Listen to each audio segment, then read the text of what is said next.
Okay, kelas, kita pergi kepada the last reaction. Bukan the last reaction untuk keseluruhan, tak. The last reaction di bawah electrophilic addition. The last reaction di bawah electrophilic addition reaction. Yang kelima lah. Right. Okay, jadi kita akan ada, ini kelas dan reaction yang seterusnya, hydration reaction.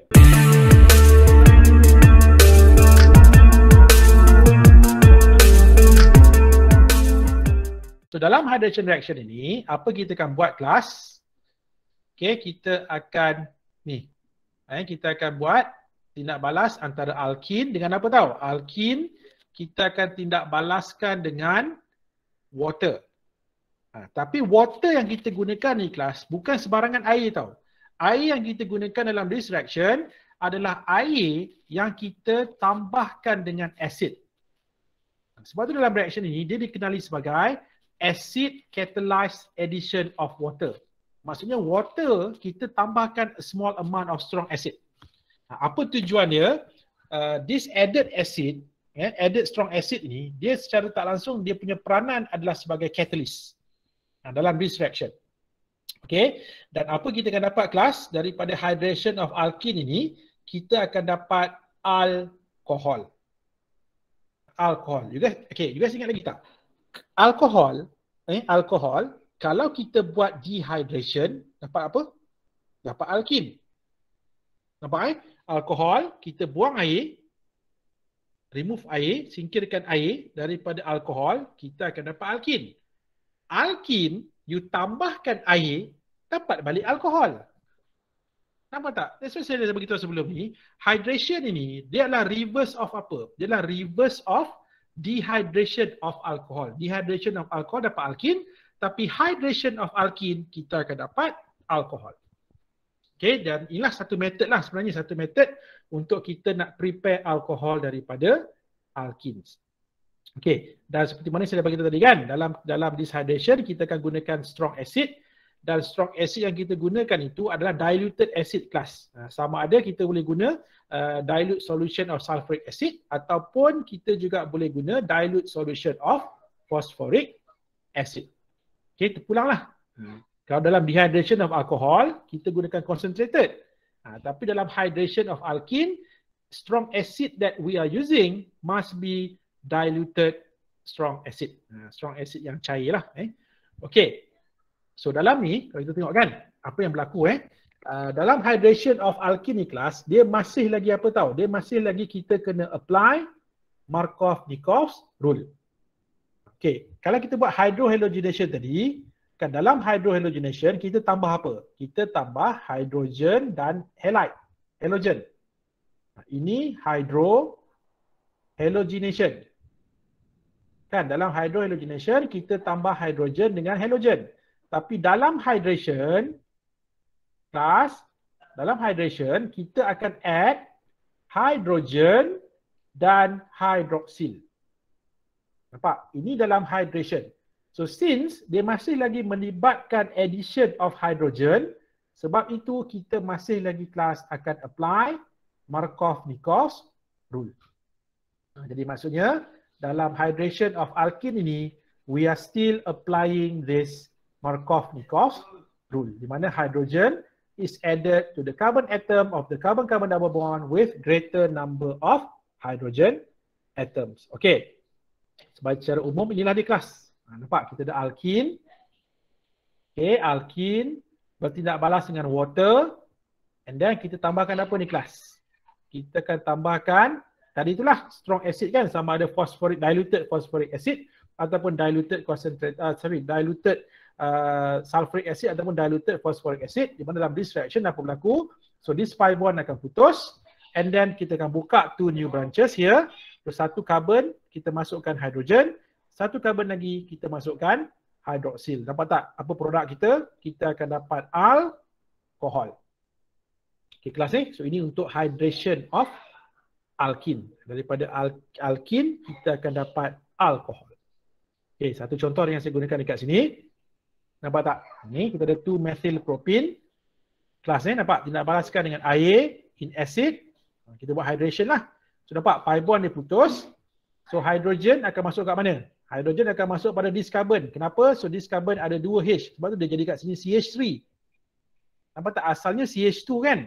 Tapi dia jadi CH3. And then hydroxyl OH kita akan masukkan pada this carbon. Sebab this carbon, carbon number 2 ni dia kurang hidrogen. Sebab tu kita akan dapat this alcohol class. Itulah dia basically yang dikatakan hydration of alkenes. Okey, class seterusnya. Contoh yang lain pula. Okey. Cuba kita tengok soalan ni. Right, ni pun sama, kita buat hydration, kita tambahkan dengan air and in acid. Perhatikan guys, cara dia menulis acid ni, kita boleh tuliskan sebagai H3O+, ataupun kita juga boleh tuliskan sebagai H+. Ataupun kalau you tak nak, boleh tulis penuh, sulfuric acid ataupun phosphoric acid pun boleh juga. Okay, so in this case, pi bond akan putus kan? So bila pi bond terputus, so apa berlaku kelas? Dia akan buka 2 new bondings, ni like this. Mana carbon yang banyak H? Ni kan, this carbon banyak H. Jadi sini akan masuk hydrogen. So this carbon akan masuk hydroxyl. Okay, jadi kita akan dapat suatu secondary alcohol kat sini. Okay, right. And then seterusnya, this alkene pun sama, pi bond akan putus. Okay, so bila pi bond itu putus, alright. Kelas see, dia akan buka 2 new branching kat sini. 2 cabang yang baru. Okay, so mana carbon yang banyak H? Nampak? This carbon ada 1 H. This carbon langsung tak ada hidrogen kan? Jadi maksudnya hidrogen akan masuk sini, hydroxyl akan masuk ke sini. Nampak? Kita akan dapat suatu tertiary alcohol. Okay guys nampak tak? Itu dikatakan hydration of alkenes. Okay, kelas. Sudahkah anda bersedia? Kenapa saya minta you all bersedia ni? Dalam this hydration of alkene, sekali lagi, you all akan ada apa tahu? You all akan ada mekanisme yang keempat. Mekanisme yang keempat.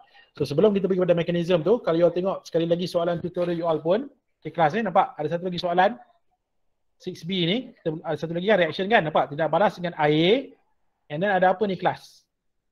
Strong acid. So ni tindak balas apa? So ini tindak balas hydration kan? Jadi tindak balas hydration yang kita bincang tadi lah, pi bond yang akan putus, jadi hydrogen akan masuk sini, so hydroxyl akan masuk sini, so that's why kita akan dapat this compound class ni, kita dapat suatu alcohol. Ini adalah mekanisme yang keempat. Maksudnya untuk electrophilic addition ni, bagi case hydration of alkenes, ada satu lagi kelas ada satu lagi mekanisme untuk this electrophilic addition.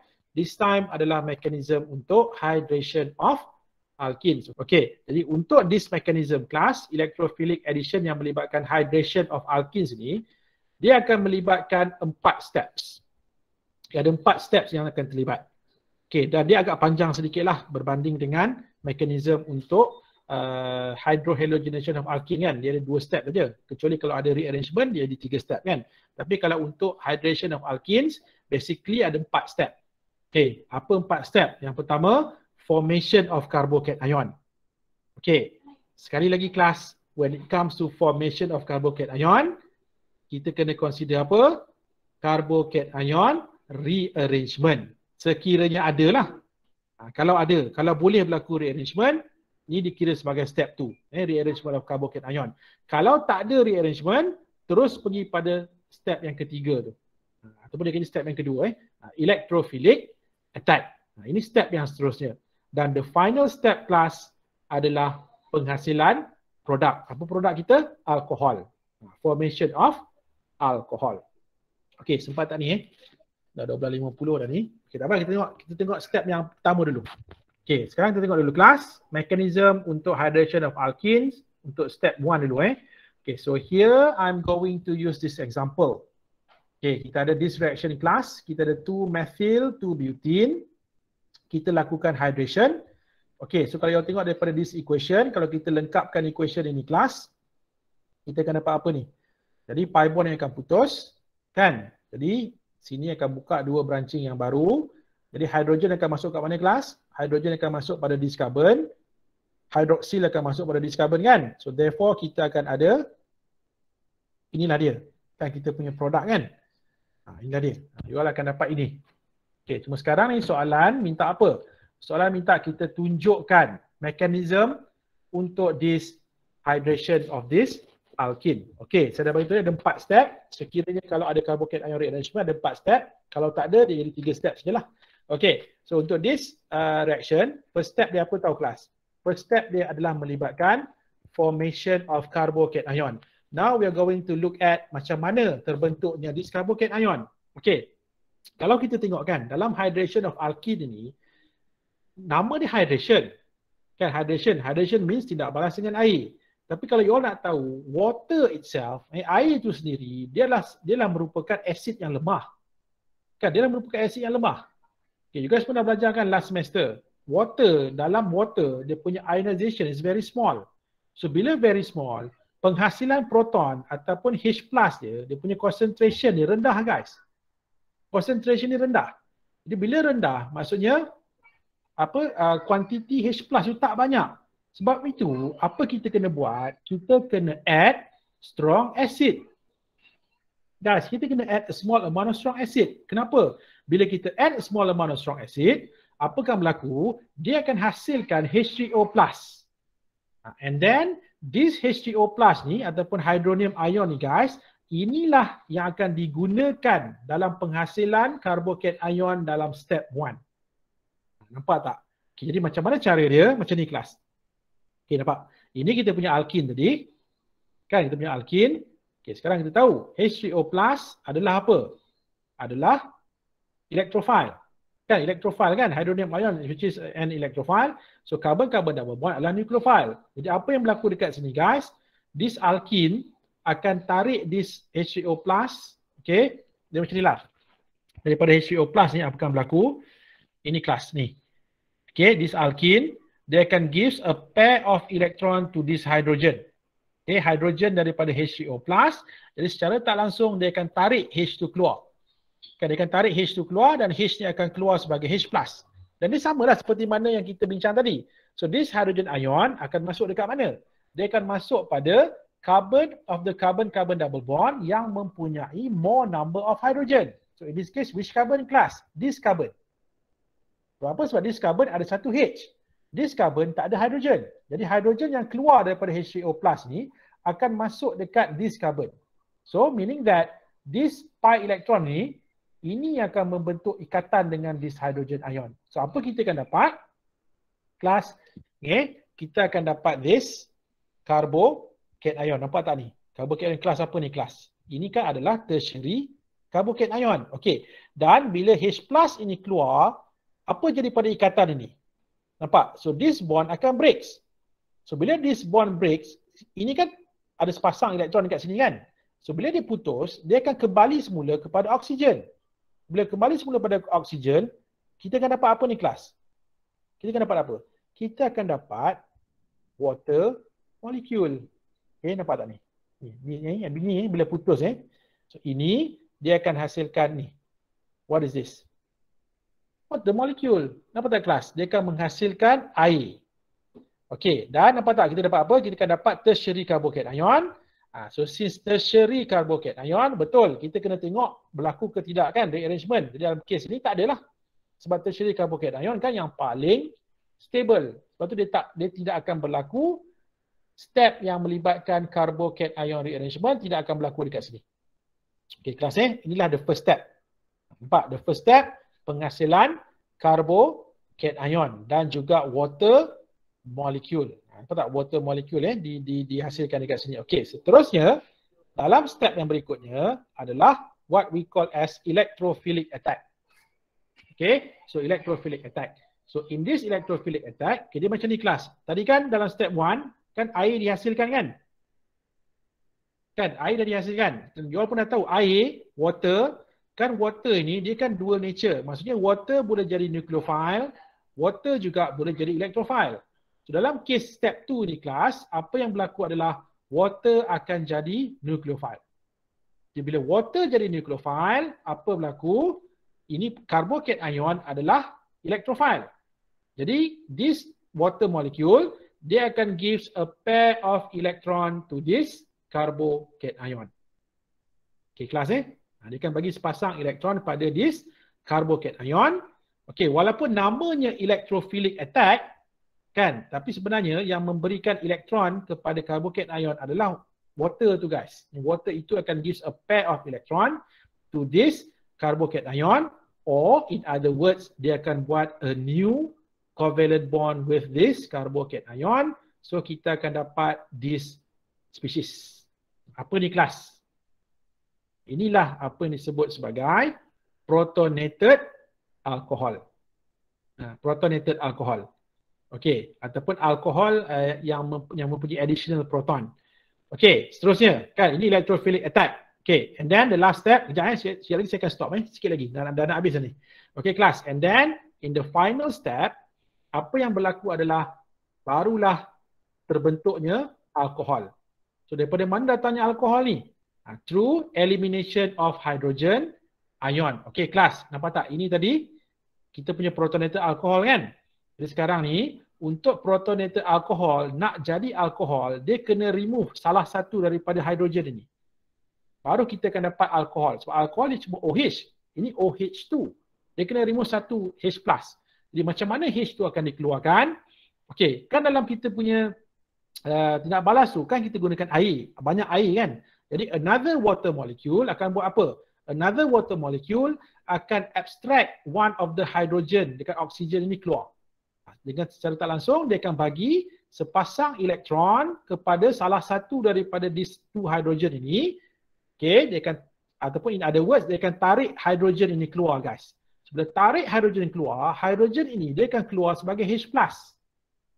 Bila keluar sebagai H+, apa jadi tahu? Ikatan antara O dengan H ni akan putus secara heterolitik. So since hydrogen ini keluar dengan tidak membawa apa-apa elektron, so dekat sini akan ada sepasang elektron, and this sepasang elektron akan goes back to this oxygen. Okay, and then mana pergi H+ ni? So H+ ini akan bergabung dengan this water molecule, maka kelas kita akan dapat apa jadi pada water molecule? Water molecule dah jadi balik semula H3O+. Okay, nampak tak kelas? H3O+ ni apa? H3O+ ni merujuk kepada acid. Acid apa function acid dalam reaction ini? Function acid dalam reaction adalah sebagai catalyst.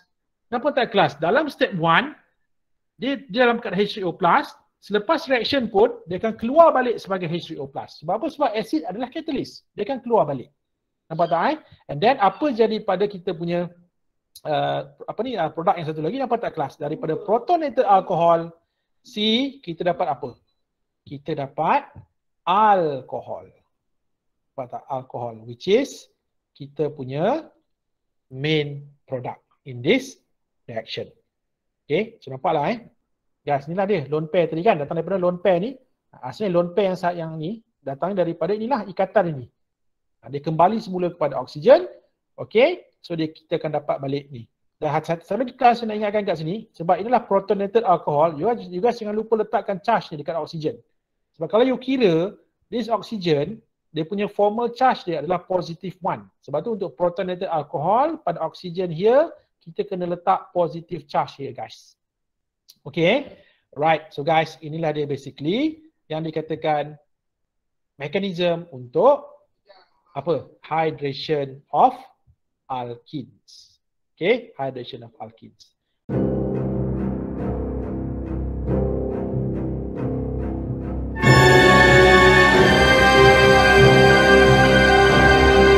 Sebelum ini, tetapi that example was an example of mechanism yang tidak melibatkan carbocation rearrangement.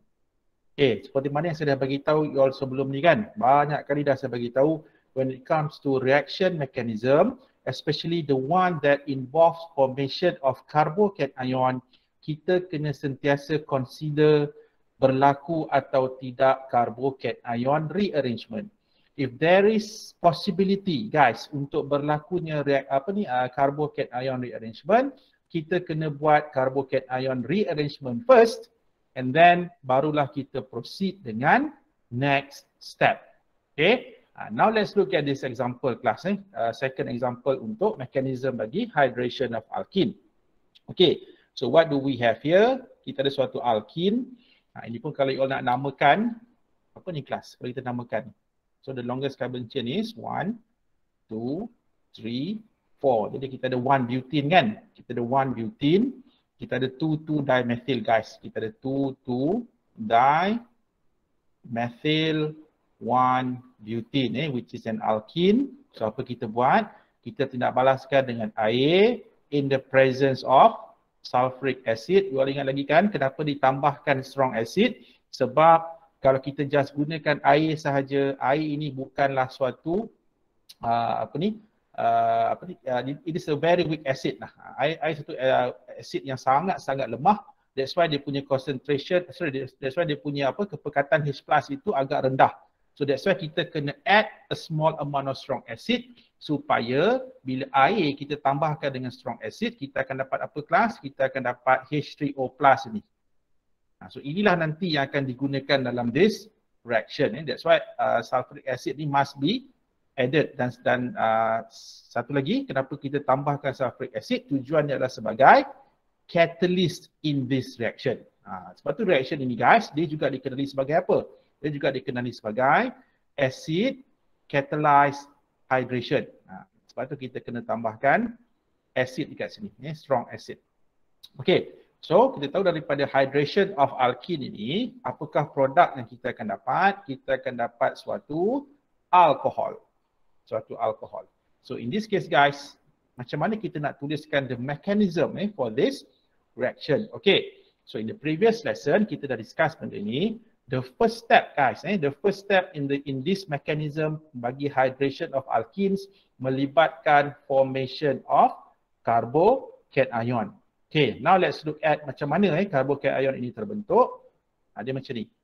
Remember tadi bila acid kita tambahkan kepada air, so apa berlaku? Dia akan form this hydronium ion guys. Inilah dia H3O+. Guys, hydronium ion ini dia punya Lewis structure. Remember Lewis structure? Inilah dia Lewis structure bagi H3O+. Okay. And then apa yang berlaku adalah kita tahu H3O+ ini adalah suatu electrophile. Kan all cations are electrophile, remember? Dan kita tahu carbon-carbon double bond here adalah nucleophilic site. Guys, nucleophilic site. So dia kaya dengan elektron. Jadi apa yang berlaku dekat sini? So this double bond, okay, carbon-carbon double bond adalah kita katakan electron rich kan, sangat kaya dengan elektron. So dia akan buat apa guys? Jadi this pi electrons daripada alkene akan diberikan pada this hydrogen. Ni guys, hydrogen pada H3O+ ni. Kenapa dia bagi? Sebenarnya bukan dia bagi. Tujuannya adalah untuk dia nak abstract H tu keluar. Dia nak tarik H tu keluar daripada H3O+. Jadi kena ingat bila H ini keluar daripada this hydronium ion, H ni akan keluar sebagai hydrogen ion, H+. Okay kan? Ingat lagi kan benda ni kan? Okay, and then apa akan berlaku? This pi electrons akan diberikan pada this H+, dan secara tak langsung dia akan buat apa guys? Dia akan membentuk a new covalent bond antara one of the carbon atom of the carbon-carbon double bond akan form a new covalent bond with this hydrogen. Okay, cuma persoalannya sekarang, hydrogen ini akan buat covalent bond dengan which carbon atom of the carbon-carbon double bond. Jadi kalau kita tengok balik sebelum dalam contoh yang sebelum ni ataupun perbincangan kita sebelum ini, hydrogen ini akan pergi dekat mana kelas? This hydrogen akan pergi kepada carbon with carbon of the carbon-carbon double bond with greater number of hydrogen atom. Ingat lagi Markov-Nikov's rule? Kan? So maksudnya hydrogen akan pergi pada carbon yang banyak H. Dan reason ni kenapa, ini pun kita dah discuss in the previous lesson.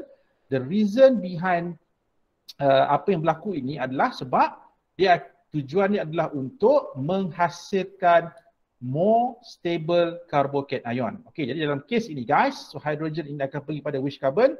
So this hydrogen akan masuk pada this carbon. Why? Because this carbon ada 2 hydrogen atom.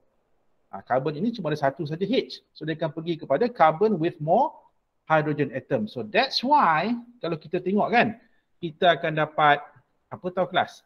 This carbocation ion. Okay, nampak tak? Kita akan dapat this carbocation ion. Okay. So sebelum saya pergi pada this carbocation ion kelas kita tengok apa yang berlaku pada H3O+ pula. So H3O+ ataupun hydronium ion ini, bila H ni dah keluar, nampak tak? H ni keluar sebagai apa? H ni akan keluar sebagai H+. So bila H keluar sebagai H+, this hydrogen Kan? This hydrogen does not carry any electrons with it.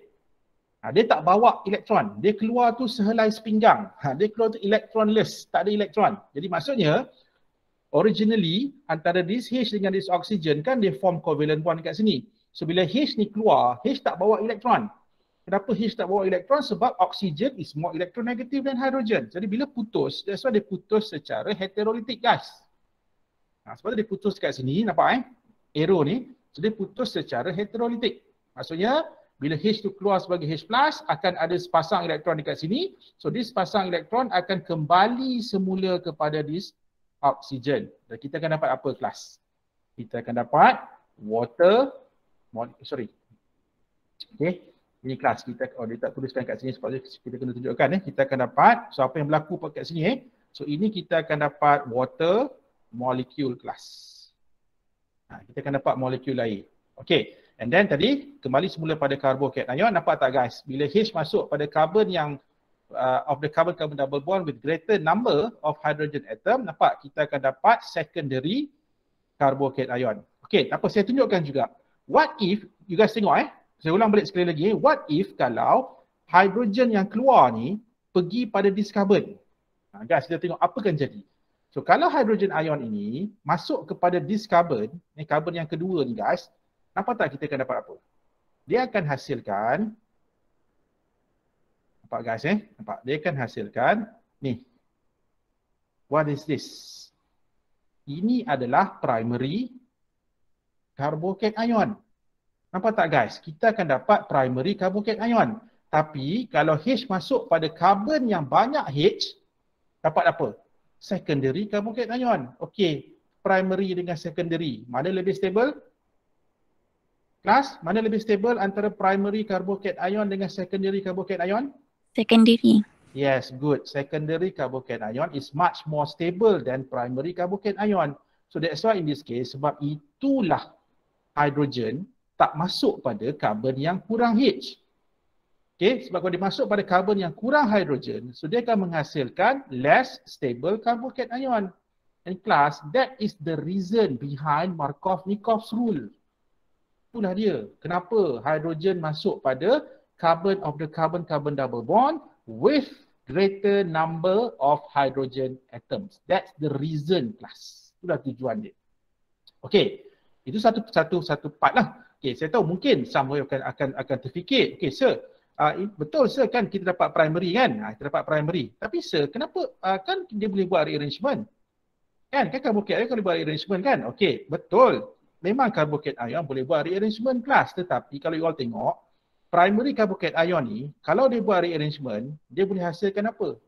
Adakah dia boleh straight away dapat tertiary? Tak boleh. Okey, sebab apa? Kalau primary, kalau you guys tengok dekat sini kan, kalau dia buat rearrangement, dia boleh hasilkan secondary carbocation ion. Stable ke secondary carbocation? Tak stable juga. Tetapi kalau dihasilkan di secondary carbocation, betul secondary carbocation pun taklah stable. Tetapi dia boleh buat apa kelas? Di secondary carbocation actually boleh buat carbocation rearrangement.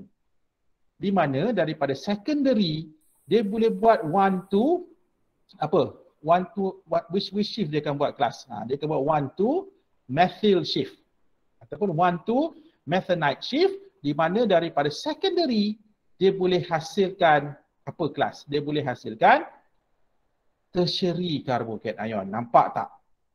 Sebab tu dalam kes ini dia tak akan hasilkan yang primary tu. Dia tak prefer. Dia akan prefer untuk hasilkan secondary carbocation di mana dia tahu, oh kalau dia dapat secondary carbocation, lepas tu dia boleh buat rearrangement, dan lepas rearrangement boleh dapat tertiary carbocation. Okay, kelas Jadi ini apa yang berlaku lah dalam step 1. Okay, and then since carbocation ini boleh berlaku rearrangement, so that's why kita kena tunjukkan lah. Kita kena tunjukkan step yang menunjukkan bahawa berlakunya this carbocation rearrangement. Okay, saya dah bagi tahu tadi apa yang berlaku dalam this case. Secondary carbocation yang terhasil tadi dalam step 1, dia akan undergo ataupun kita katakan dia akan went through rearrangement reaction. Dia akan buat rearrangement to form a more stable tertiary carbocation. And how this secondary carbocation is going to do that? So dia akan buat apa kelas? Dia akan buat 1 to methyl shift. Di mana apa yang berlaku, dia akan pindahkan this methyl ini, guys, daripada this carbon kepada this carbocation ion. Nampak tak? So, apa akan berlaku? Dia akan nampak asalnya, ini asalnya secondary. Tapi selepas dia dah buat 1,2 methyl shift, dia dah hasilkan tertiary carbocation ion. Nampak tak guys? Daripada yang kurang stable, dia menghasilkan carbocation ion yang more stable. In fact, tertiary carbocation ion ni apa? The most stable carbocation ion yang menjadi idaman setiap organic reaction. So nampak tak? Dia boleh hasilkan tertiary carbocation ion plus. Ini dikatakan carbocation ion rearrangement. Okey, dan sedikitlah saya selitkan juga dekat sini. Ingat saya ulang balik sekali lagi lah. Kenapa dipanggil 1,2 kan? 1,2 methyl shift. Okey, yang pertama guys, 1,2 ni, ingat apa maksud 1,2? 1,2 ni maksudnya rearrangement ataupun shifting dia mestilah daripada adjacent carbon atoms.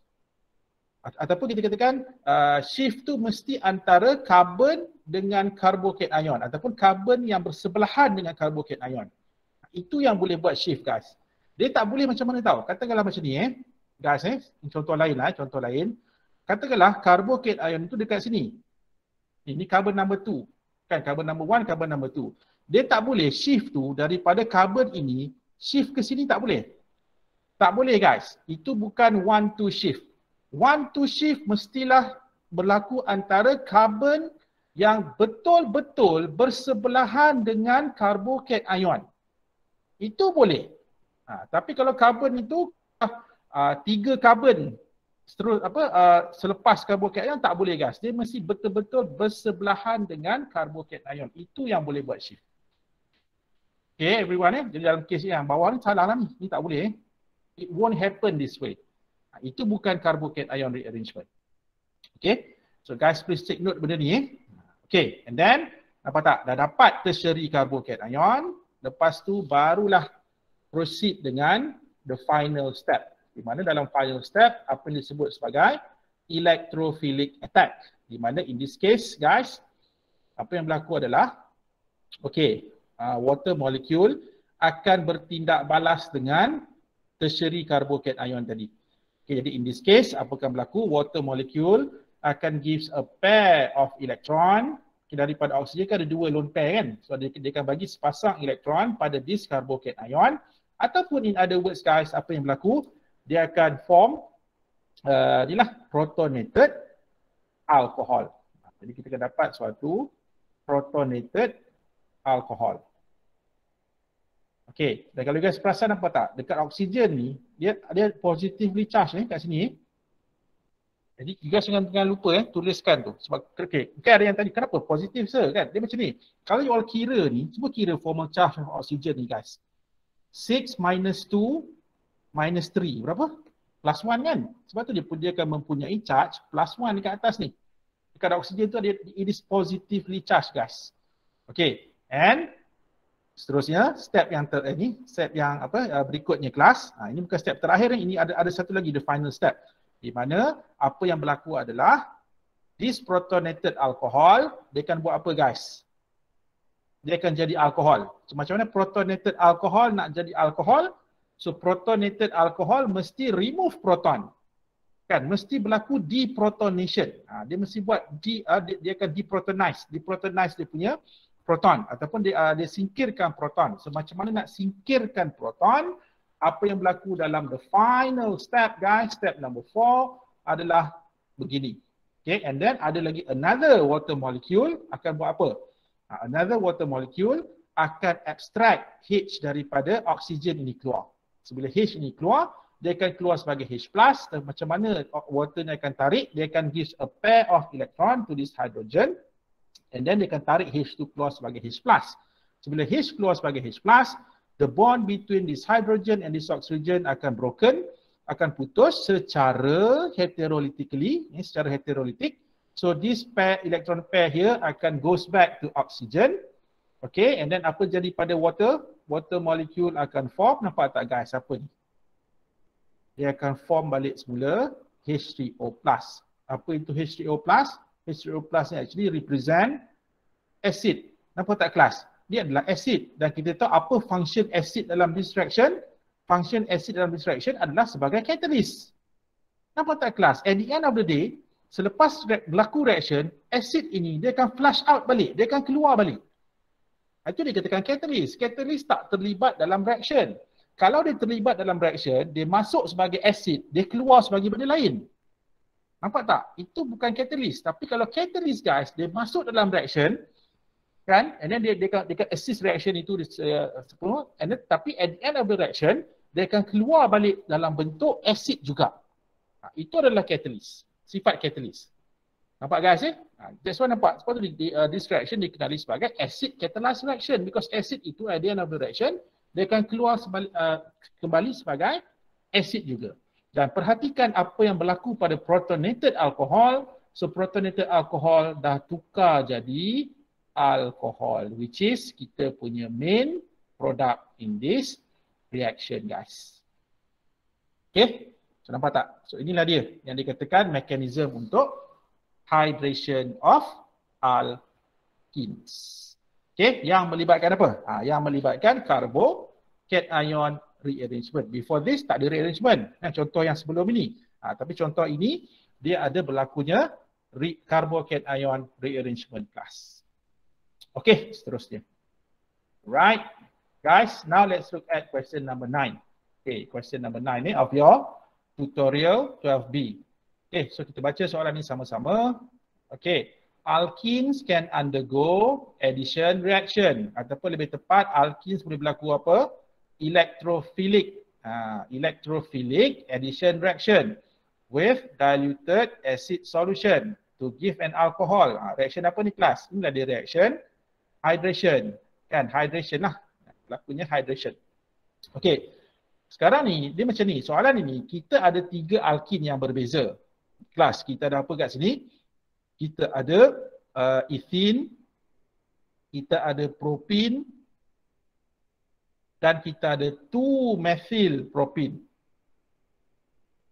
Okay, kita ada 2-methyl propene.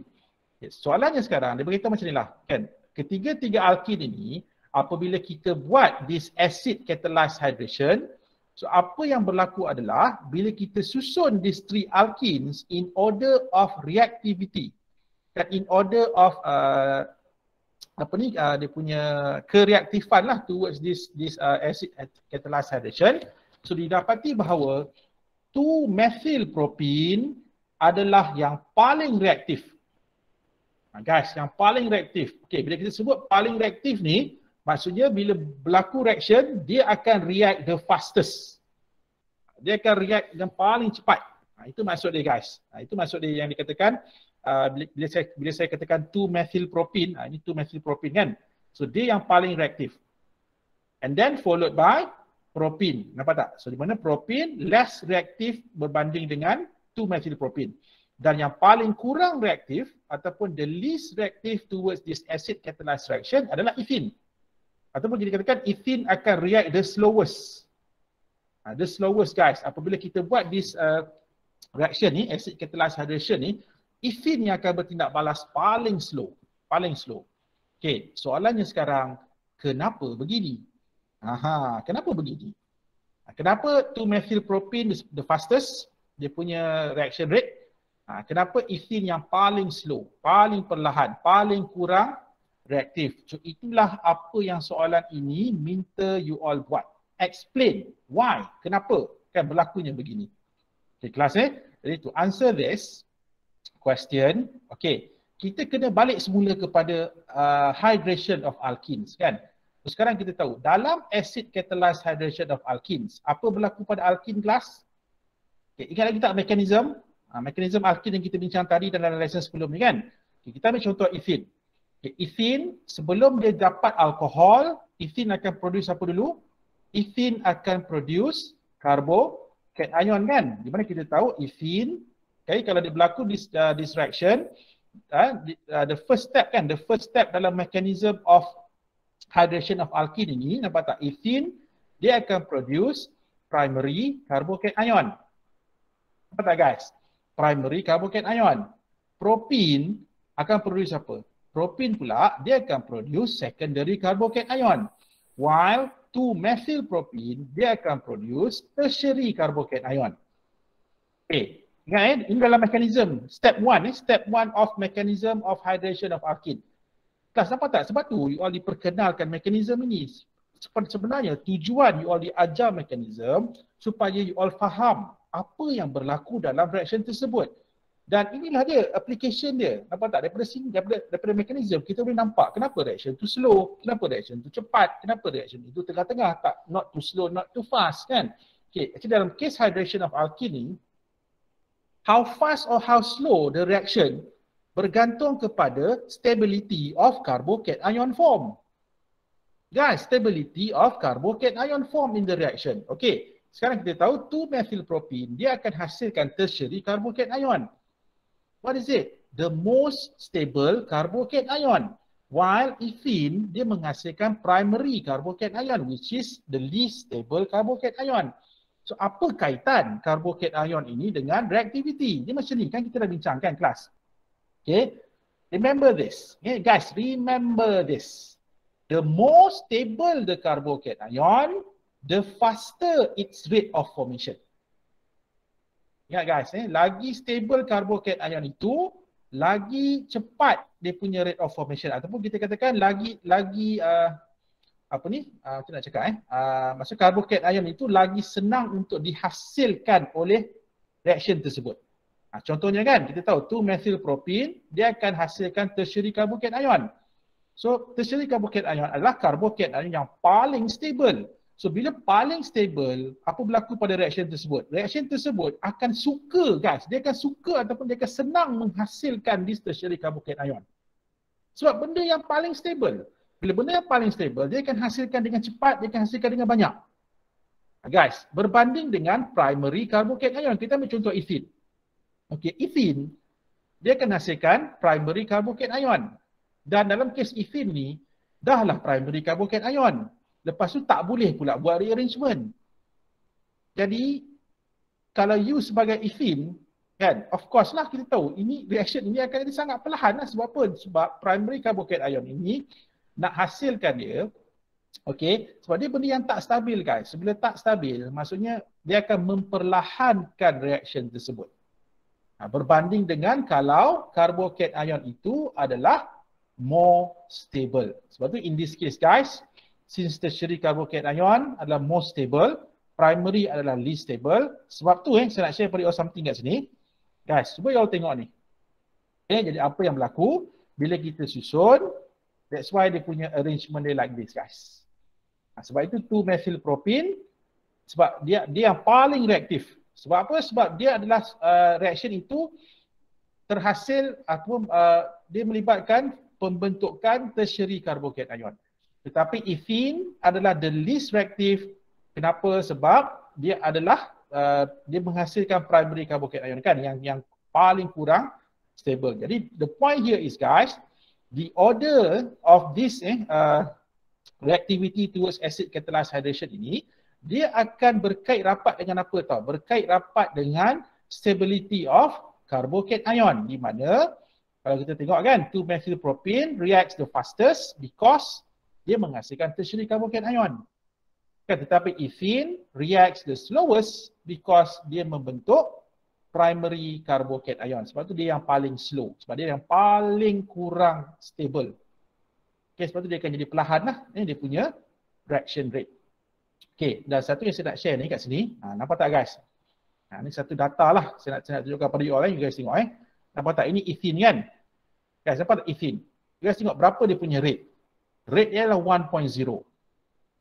Tapi cuba you guys tengok 2-methylpropene guys. Kalau 2-methylpropene ni, nampak tak? Dia punya rate dia berapa? Kalau kita compare dengan ethene. 2.5, 2.5 times 10 to the power of 11 guys. Tengok dia punya rate, berapa punya laju dia punya rate ni guys kalau kita compare dengan ethene ataupun ethylene. Ethylene adalah nama lain bagi ethene ethene ataupun ethylene ni adalah benda yang sama guys. Ini nama lain dia, ethylene ataupun ethene. Okey, nampak tak kelas? Nampak tak perbezaan dia? Kenapa? Sebab kita tahu 2-methylpropene dia menghasilkan tertiary carbocation, the most stable carbocation. So, sebab itulah reaction rate dia yang paling cepat, the fastest among these three. Okay, ketiga ni dia yang paling cepat. Okay, ethene yang paling slow. Sebab apa? Sebab dia melibatkan formation of primary carbocation. Jadi guys, keep in mind this statement. Okay, remember this. The more stable the carbocation, the faster its rate of formation. Sebab tu guys, dalam organic chemistry ni, when it comes to organic reaction, biasanya reaction dia akan prefer untuk hasilkan spesies yang more stable. Kenapa? Sebab bila spesies itu more stable, dia lebih senang untuk dihasilkan. Dia bila senang nak dihasilkan, dia akan hasilkan dengan banyak.